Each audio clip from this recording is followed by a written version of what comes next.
People-pleasing may seem like just another unhelpful pattern, but this adapted way of being is far more destructive than you may realize. So today, we're going to unpack it. By the time you're finished watching this short video, you'll have a more sophisticated understanding of what people-pleasing is, why you engage in it, and what you can do to begin changing the pattern. So let's get into it. Welcome to the You're Not the Problem channel. If you've ever wondered why you overthink, procrastinate, emotionally eat, people please, struggle with anxiety, or can't seem to follow through on what matters to you, you're in the right place. My work is about helping you understand yourself, build a different kind of relationship with yourself, and create the internal conditions that allow lasting change to happen. The ideas we're exploring today apply not only to people-pleasing, but to all of the patterns that keep us stuck. So help me get messages like this out to you and the world by liking this video and subscribing to the channel. All right, back to people-pleasing. What is people-pleasing? People often think that people-pleasing is simply being too nice, but it isn't. People-pleasing is a learned survival strategy. It's a pattern of thinking, feeling, and behaving that develops because at some point in your life, keeping other people happy, it felt safer than disappointing them. But you weren't born a people pleaser. You learned to become one in order to help you navigate your circumstances. At its core, people-pleasing is the habit of organizing your choices around managing other people's emotions rather than considering your own needs, feelings, and capacity. It's saying yes, even if something isn't aligned with your values, or even if you don't have the capacity for what that yes costs you. It's modifying your behavior to avoid conflict. It's walking on eggshells so that other people don't feel uncomfortable. It's over-explaining. It's apologizing for existing. It's trying to make sure everyone else is comfortable, even if it costs you your own peace. Now, I want to name clearly that there's nothing wrong with caring about other people's feelings or even occasionally saying yes to something, even when it stretches us. That's natural behavior.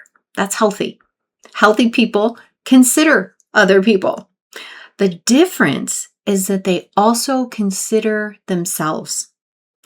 Unhealthy people-pleasing begins when you stop treating yourself like one of the people you're trying to please. I'll say that again. There's nothing wrong with wanting others to be happy and even modifying your behavior from time to time to make that happen. What isn't healthy is when you don't treat yourself like one of the people you want to please. Let's talk about why we people-please. You may think the goal of people-pleasing is to make other people happy, but it goes deeper than that. The goal is actually to stay safe. And that may sound a little strange, but hear me out. No child wakes up one morning and decides, I think I'll spend the rest of my life so tuned into what others need that I lose myself, right? We adapt toward that behavior when love, approval, belonging, or safety depended on being agreeable. If expressing needs led to criticism, or if conflict felt like love was being taken away, or if someone else's moods determined the emotional climate of the home, your nervous system learned, pay attention to everyone else first. And that adaptation, it was intelligent, it worked, it helped you navigate life. Take Lauren, for example. The youngest child of 4, she arrived on the scene at a time when her mother was way overwhelmed. And although she was loved, life was too much for her overstretched mother. So whenever Lauren needed something, her exasperated mother had a look on her face and often sighed in response. Lauren's young but intelligent system registered every one of those responses, and she noticed quickly that when she was no trouble, when she was agreeable, when she intentionally put her mother's needs first, things were calmer and she felt more loved. Without ever putting it into words, her nervous system learned, if I take care of them, maybe they'll take care of me. In essence, Lauren's mind and nervous system were quickly trained to focus on those around her rather than herself. And when this happens at a young age, like it does for so many of us, we forget how to check in with ourselves. We lose sight of our own needs, our wants, our joys. People-pleasing stops being something that we do consciously, and it just becomes our way of being. And because it's so familiar, at some point we assume it's who we are. And that's one of the biggest mistakes that we make. We confuse an adaptation with our identity. Patterns that become so ingrained then follow us into adulthood. So Lauren became known as thoughtful, generous, easygoing, but underneath she was exhausted, being on constant high alert, ignoring her own needs for the sake of others. It requires a tremendous amount of daily energy to sustain. Now, I want to state plainly that people-pleasing is not evidence that you're weak, and it's not your personality. It's an adaptation. Your brain and nervous system found a strategy that increased the chances of connection and reduced the chances of rejection. The problem is that what once protected you may now be limiting you. Once you understand why this adaptation developed, the conversation can change from how do I stop people-pleasing to what was this adaptation trying to accomplish for me? That question opens the door to understanding, and understanding is always a more powerful place to begin than self-judgment. So let's take a moment to name some of the costs of people-pleasing. Overgiving, overfunctioning, you apologize for everything, you avoid difficult but important conversations, you might tolerate behavior that lacks integrity, you might remain in relationships that repeatedly hurt you, you might become responsible for others' emotional experience. And there's a long list of other consequences: resentment, exhaustion, anxiety, numbness, difficulty knowing what you want. In addition, you may find yourself turning to coping and distraction behaviors like emotional eating, drinking, scrolling, shopping, overworking, and so on. And these behaviors are a natural result of the pain of losing yourself, of unmet needs, and of no one being there for you. Now, everything I've named so far, these are rather obvious costs, right? But there is a cost that's much more damaging. Because your attention is always directed outward, you lose sight of yourself. You stop asking, what do I want? What do I need? What do I believe? What feels right to me? You become incredibly skilled at knowing what everybody else wants. And at the same time, you become a stranger to yourself. That's why I describe people-pleasing as self-abandonment. Every time you consistently leave yourself in order to take care of everyone else, the relationship you have with you, it grows weaker. Over time, you stop trusting yourself because you've stopped listening to yourself. Many people are alone inside themselves because they've spent years leaving themselves in order to maintain connection with others. And one of the reasons why I really wanted to make this video is because this isn't just true of people-pleasing. As you'll discover if you continue doing this work, every adaptation has a story. Every adaptation is rooted in thoughts and nervous system patterns. And every adaptation can be approached with this same process of understanding rather than judgment. Now I want to share with you, why is people-pleasing so hard to change? Because you're trying to change something your mind and body still believe is keeping you safe. That's why.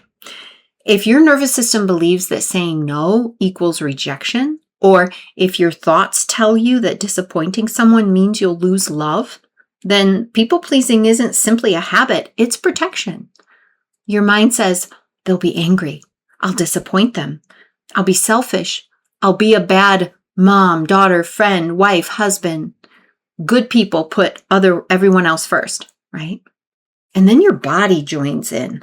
Your stomach might tighten, or your chest constricts, or maybe your shoulders tense, right? And this is your body's way of saying danger. I remember clearly what this looked like for me.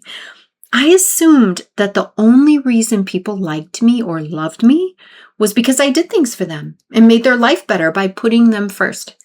It was literally terrifying to change my behavior because my thoughts and my nervous system told me love would go away or I wouldn't have value if I stopped being a people pleaser. So it takes more than just telling yourself to stop to make progress with a pattern that provides a sense of safety. Think of the pattern like a part of you that is hyper-focused on keeping you safe by maintaining your people-pleasing behaviors. In order to change your thinking and nervous system patterns in ways that allow you to change your behavior, first you have to help that people-pleaser part feel safe enough to feel that you don't need this behavior anymore. Now, this is a very important point that I want you to understand because the same principle applies to every protective adaptation you discover. If you want to change a protective pattern like people-pleasing, emotional eating, procrastination, perfectionism, anxiety, overworking, any of them, you have to help the part of you that feels it's protecting you feel safe enough to change. In my book, You're Not the Problem, I go deep into understanding our adaptations and how to work with them. If you want to understand yourself more deeply and learn how to work with the patterns that have shaped your life, I encourage you to check out the book. There's a link down below in the video description. But here are some basic steps that you can take now to begin changing this pattern. I've included these steps below in the video description as well so that you can see them laid out. So step one is to understand the adaptation, okay? Every adaptation has a beginning, and you can understand yours by asking, where did these beliefs begin? What was the people-pleasing trying to protect me from? The second step is to understand your choices. A few times every week, spend time reviewing the choices you've made over the last couple of days. Be curious about them, not critical, but ask yourself, was that choice aligned with my core values? Did that choice take my own needs and desires into account?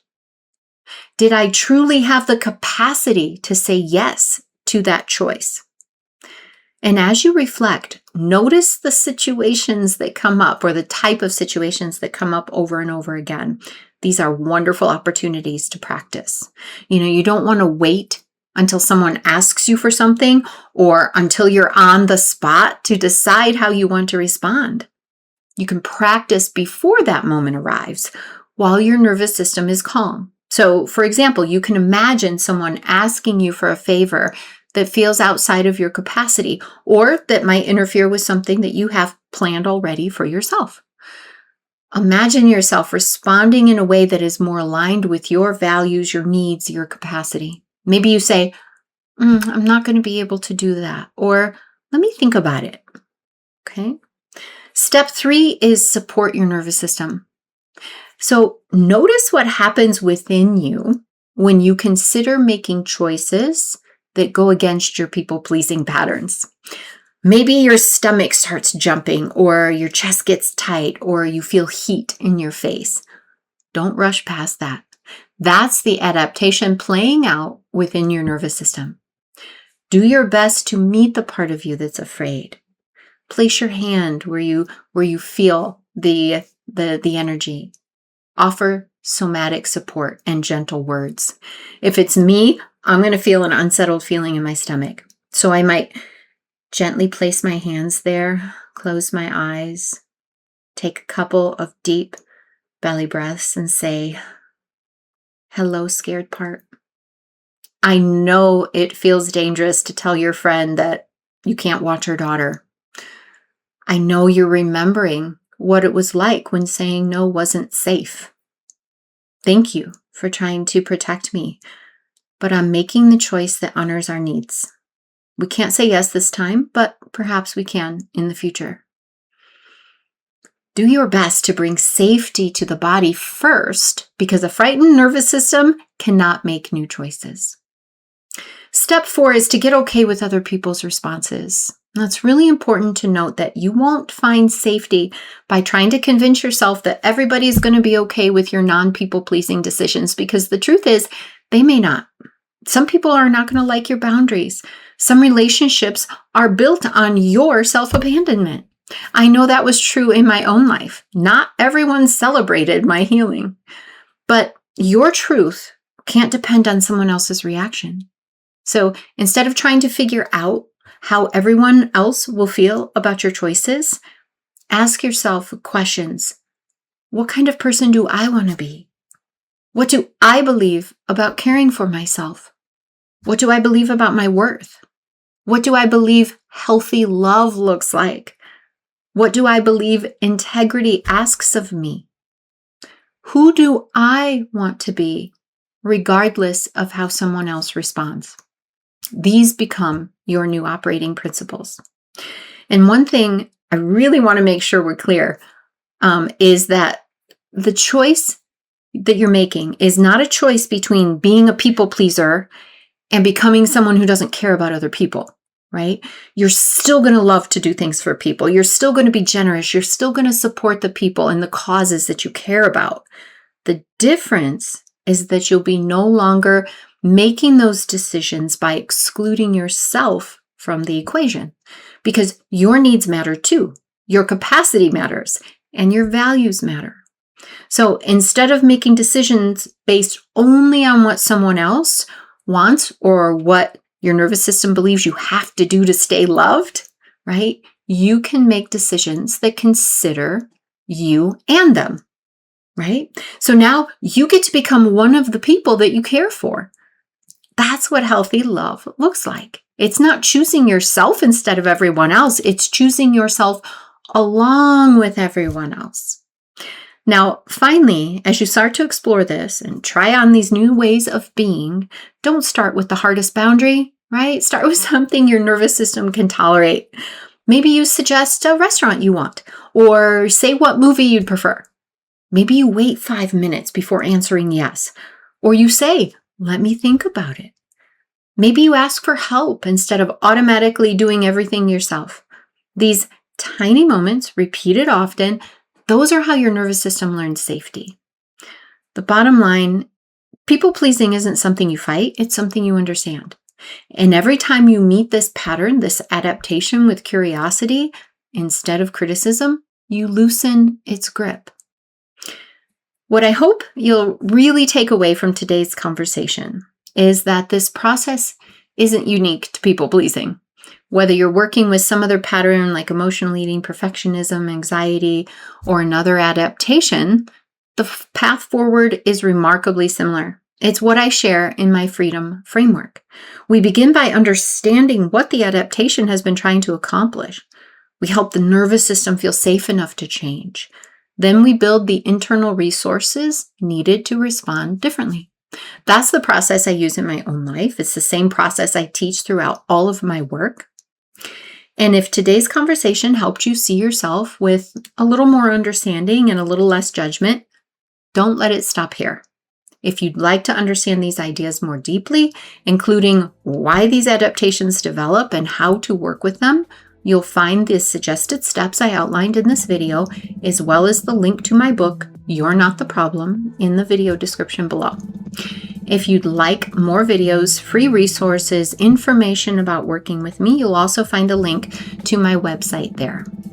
Wherever you decide to begin, I hope you'll keep choosing curiosity over criticism, because understanding yourself really is one of the greatest gifts you can give to yourself.